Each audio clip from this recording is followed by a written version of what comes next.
What is up, everybody on YouTube? It's Richie Rich from Let's Get Rolling, and we are going to be going over all of the Orc heavy support units in the 9th edition codex. And you will see some video content coming out very regularly, at least once a week from me on this channel. So jumping into the heavy support, compared to fast attack, where fast attack you just literally have so many units that are amazing. Unfortunately, with heavy support, you have just a couple of units that really seem to steal the limelight, and the rest of the units just seem to not really see much play in competitive. Now, if you are just playing more casually, like you and your friends play Grand Tournament 2021, but you're not going for like the uber net deck list or the list that's literally just trying to min-max your entire army, then I would say anything above a 6+ is capable of you having a great time and it performing quite well against casual lists or just in fun games. And honestly, all of the heavy support are not too shabby realistically. It's just that there's just some that really stand out and that you really want to pick up when you compare it to the rest of the list.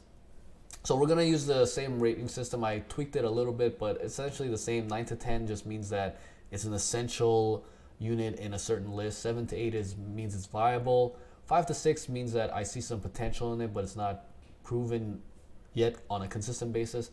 3 to 4 is just that there's other units from a just purely math-wise that are the same or better. And 1 and 2 is just makes me cry. So let's move on to the very first unit, which is the Battlewagon. So the Battlewagon is a heavy support vehicle. It can transport troops and it also has options of being fitted with a melee weapon, which is a Deff Rolla, and it also has the option of being fitted with guns. Now, it does have the Orky 5 BS, so it does have a hard time shooting stuff with its guns. And so oftentimes, this is more of a cheap transport unit than a combat vehicle. So most players are running this. You'll see this a lot in lists that have a lot of infantry, like Evil Sons or Goth's lists that have been floating around in the competitive scene, where people take a lot of boys, they take commandos, they take mega knobs, and they'll throw them in the Battlewagon, and they just use the Battlewagon as essentially like a battering ram, where you just try to drive it forward into the enemy lines and get those sweet primary objectives. It does have ramshackle. It has 16 wounds, and it does actually have, well, you can give it a hard case, which makes it an 8 toughness, which is quite formidable. It does take a lot of firepower to crack this thing and to blow it up. I mean, nowadays with everything having insane amounts of damage, it's very easy for you to misplace it on the battlefield with some bad movement and get it blown up.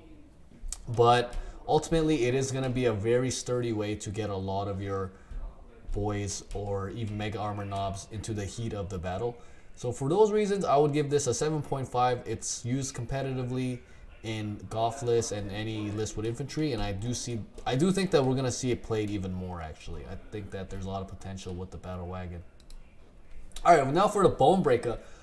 Bonebreaka sadly is one of those units where you're like, why is this even in the codex? Because while it's supposed to be a heavy melee vehicle, like you're supposed to get in there and blow up people's faces, it's not even much stronger in melee, and the only way that it can be stronger in melee is if you give it the Red Rolla, which is a custom job, which the Bonebreaka exclusively has access to the Red Rolla, the Battlewagon does not. But if you just compare the Battlewagon that has a hard case and a Deff Rolla, it's cheaper than the Bonebreaka, and I don't know if it's just me, maybe I'm crazy, but if you look at the stat line, it's exactly the same. So a Battlewagon with a Deff Rolla and a hard case is the exact same stats as a Bonebreaka, but cheaper in cost. So for that reason, I'll give it a 4 out of 10, as you could just make a Battlewagon with the same loadout and it's cheaper.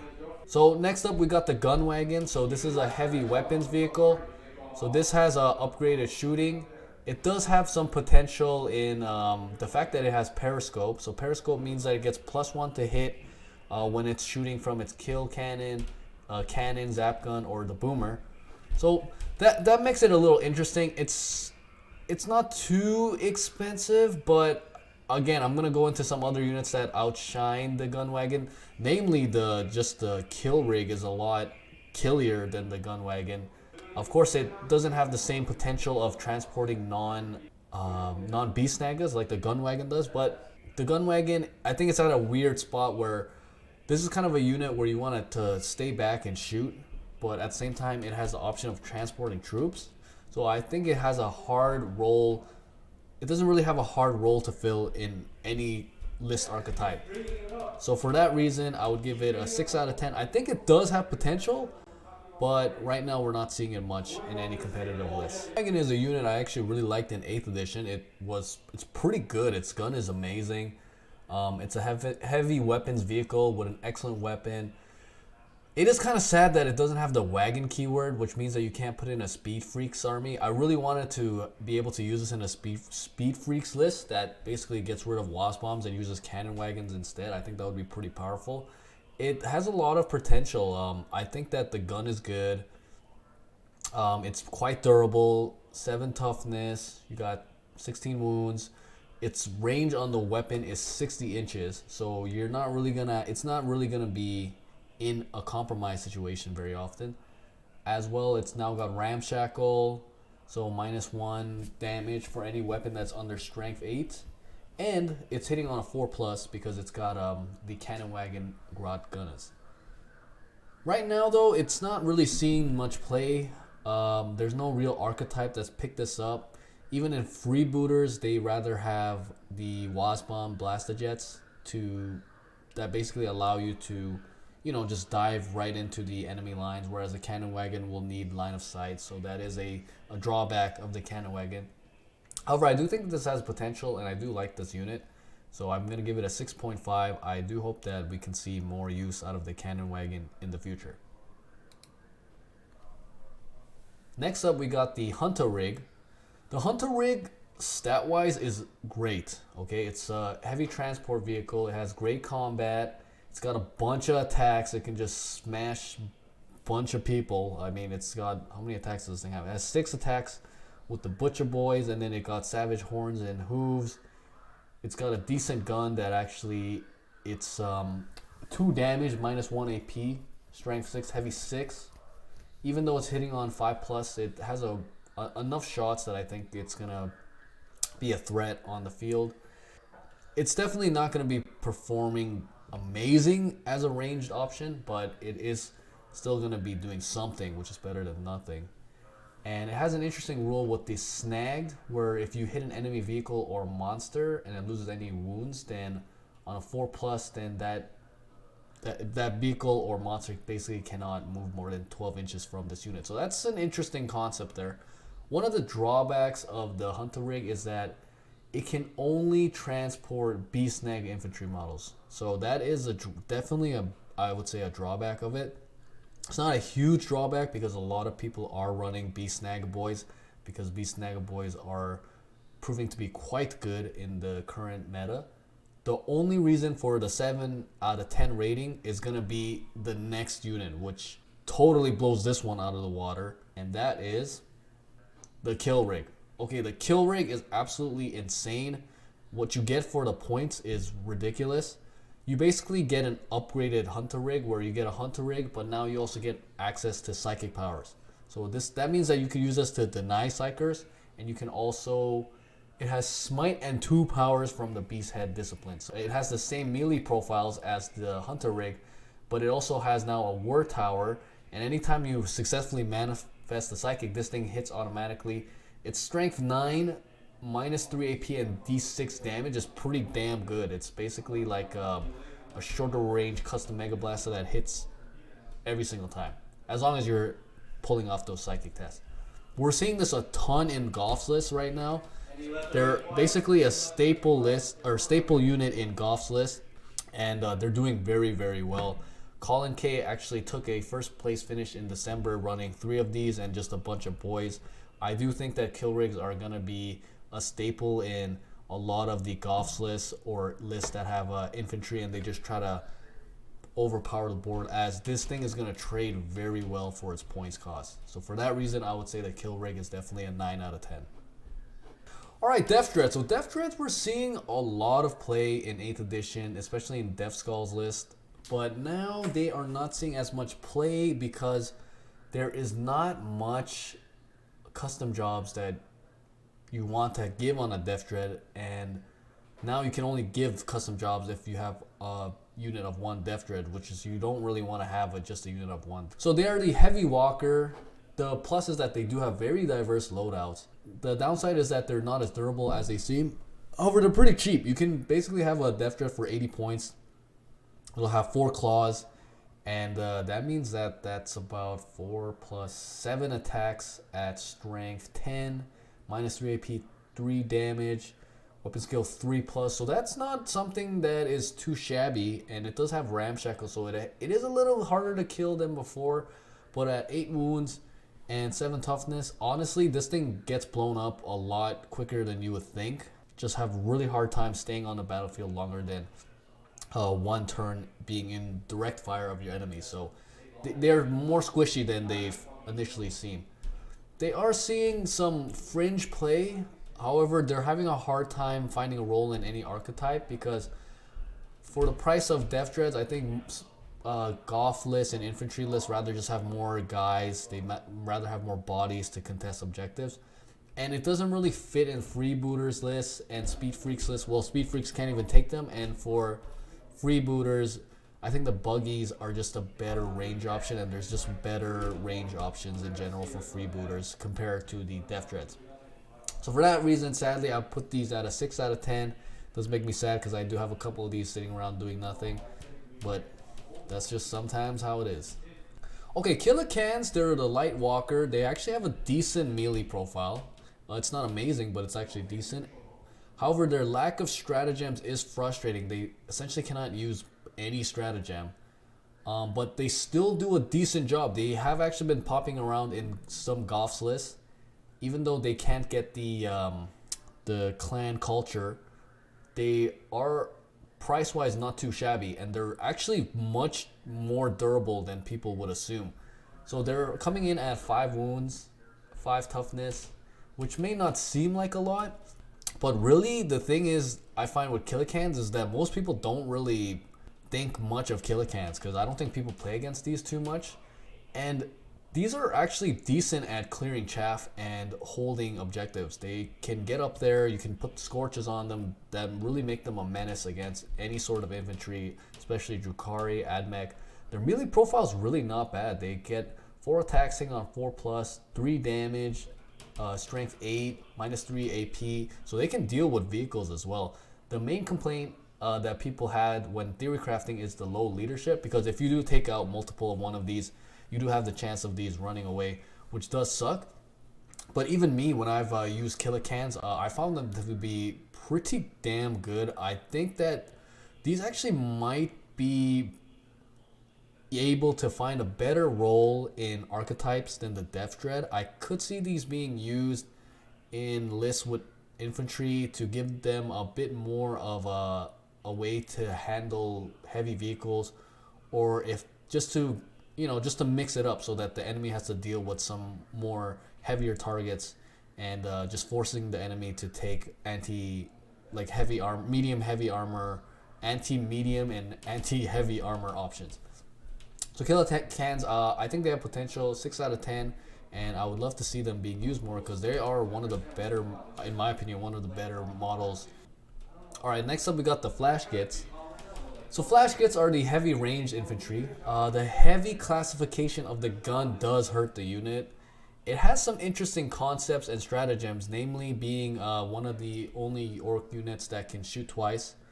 However, it has a hard time filling a solid role like a lot of the heavy support options in the Orc army do. The Flash Gitz they're more durable than Lootas for sure, but overall Orcs are not very durable, Orc infantry, and I don't think you really want to be pumping a lot of points into Orc infantry at this price point. I believe I think the main issue is their point cost. At 27 points, you can't really justify it, because for a couple more points you can get Mega Armor Knobs, and Mega Armor Knobs perform a lot better than Flash Gitz do. They're more durable, they are a lot better in melee combat, their combat profile is better. Of course, Mega Armor Knobs are not as good at range, because Flash Gitz surprisingly do have 4 plus BS. But at the same time, it's like, what are you really going to use these for, considering that the range is only 24 inches? It feels like you really have to dedicate a transport to them. And they're also heavy. So that's a nuisance, because now you got to really plop them down somewhere steady and having to shoot over and over again. So those are some discontenting factors that make these units not as good as they should be. For that reason, I would give it a 5 out of 10. All right, next up we got Lootas. Correct me if I'm wrong, but I believe Deff Gun was heavy. Now it's DACA, so it makes them a little easier to move around. The weird thing is that you now have to take a spanner with them, and the spanner can't have a Deff Gun. It's got to have a big shooter or a custom Mega Blast. So I thought that was a weird change. Lootas have been actually popping around here and there in certain lists. Some freebooters lists, and I think I've seen them in like Bad Moon's freebooter soup list. It does have the same problem as Flash Gitz, where they're not very durable and they're just having a hard time fighting with the other units, because Ork shooting got really good with all their buggies. Even some of the heavy support that I just mentioned has really good shooting. So they're just having a hard time finding a solid role, but I do think Lootas have potential. They're much cheaper than Flash Gitz. I mean, sorry, the strength is higher, the range is higher. Even though they're hitting on only 5+, I do think that their shooting profile is a little better than the Flash Gitz, just due to the strength of the weapon itself and the range of it. It makes it easier to use. Alright, next up we got the good old Mek Gunz. So Mek Gunz, funny enough, Mek Gunz haven't been seeing too much play, but when they do, they seem to be really good. And they're being used in freebooters lists. I've seen them in some Goths lists. They pack a punch. Most people seem to be taking the custom Mega Cannon. That seems to be the consensus. For the points that you're paying for the Mek Gunz, it's really good value, and they're almost always going to make up for their value in points. At 36 inches, which is lower than the Smashing Gun, you still want to take the custom Mega Cannon, because the heavy D6, you're getting, in theory, an extra 1.5 shots. And 36 inches at the current board size that everyone's running in competitive play is often more than enough to do what you need to do. So Mek Gunz, although they did receive some nerfs, like they can't advance right now, I believe, and I think, yeah, they can't advance, they can't charge, and at 3 movement, that is kind of a disappointment. But at the same time, they're cheap, their gun is amazing, and because they're sitting back, they're not really going to be in compromising positions, and they're most of the time going to make up for their points value. Solid 8 out of 10. Okay, next up we got the Big Trakk. So the Big Trakk is like this weird medium transport slash support vehicle, where it's interesting because when you if you take just a naked Big Trakk, just like don't give it any guns, then it's actually comparable to a faster truck, because the truck you're paying 75 points. You're paying 10 points more for 2 inches of extra movement and 2 extra wounds, which is not too shabby if you ask me.